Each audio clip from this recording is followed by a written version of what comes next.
नमस्कार। प्रस्तुत है आज का चिंतन। कौन बलवान है और कौन दुर्बल, इसकी परीक्षा करने की कसौटी यह होनी चाहिए कि कौन कितना सहिष्णु है और कौन कितना असहिष्णु है।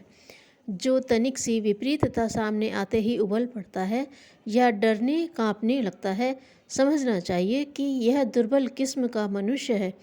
अंतः चेतना की दयनीय स्थिति इससे बढ़कर क्या हो सकती है कि उसे हवा के झोंके हल्के तिनके की तरह किधर भी उड़ा ले जाएं और वह वैसी किसी झोंके का प्रतिरोध न कर सके।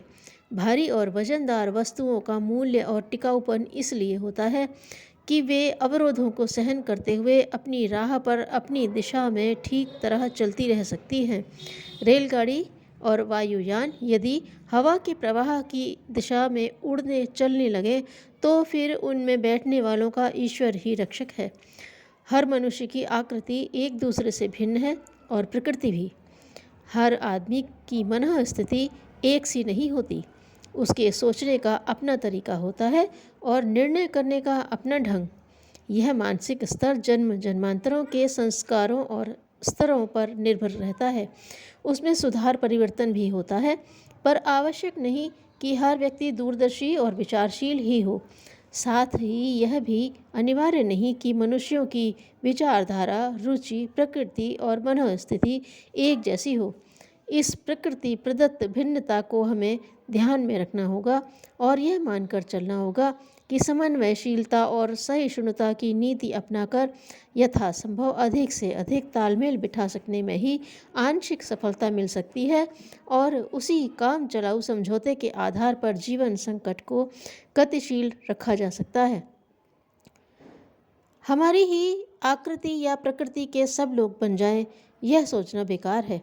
हमारा ही नियंत्रण, अनुशासन या परामर्श परिवार में या पड़ोस में शिरोधार्य किया जाना चाहिए। यह आकांक्षा थोड़े अहंकार का विज्ञापन करती है। हम दूसरे के शुभ चिंतक और परामर्शदाता हो सकते हैं और उन्हें श्रेष्ठ पथ पर चलाने के लिए अपनी सूझबूझ के अनुसार भरसक प्रयत्न कर सकते हैं। यह अपनी मर्यादा है। इस मर्यादा में रहकर ही हमारी सज्जनता अक्षुण्ण रह सकती है। इसके आगे बढ़कर जब हम दूसरों को बाध्य करने जितना दबाव डालते हैं और आतंकवादी आधारों को अपनाते हैं, तो यह भूल जाते हैं कि यह मनुष्य की मर्यादाओं का उल्लंघन है। आक्रमण को रोकना आत्मरक्षा की दृष्टि से सही है, पर अपना अनुयायी बनाने के लिए बाध्य करना मानवीय अधिकारों के अपहरण के बराबर है। क्रोध और आवेश का अर्थ यह है कि अपनी ही मर्जी के अनुसार दूसरों को सोचने और करने के लिए हम बाध्य करना चाहते हैं। अनुशासन के नाम पर हम कोमल भावनाओं का उपयोग करें और शुभ चिंतक के अनुरूप सौम्य परामर्श की शैली अपनाएं। यही उचित है। सभी मनुष्य हमारे जैसे विचार के नहीं हो सकते और न हर परिस्थिति हमें प्रिय लगने वाली हो सकती है। ऐसी दशा में सहिष्णुता ही अपनानी पड़ती है। यदि तालमेल न बैठता हो तो उन परिस्थितियों से हट जाने या हटा देने का रास्ता अपनाया जा सकता है, पर निरंतर टकराव का कोई प्रयोजन नहीं। सुधार यदि अपनी मर्जी जैसा नहीं हो सकता तो इसे दुर्भाग्य मान बैठना और खींचने या असंतुलित होने लगना व्यर्थ है। हमें व्यक्तियों अथवा परिस्थितियों की विपरीतता देखकर आवेशग्रस्त नहीं होना चाहिए। क्रोध में आना या हताश हो बैठना दोनों ही मनुष्य की आंतरिक कमजोरी की निशानी है।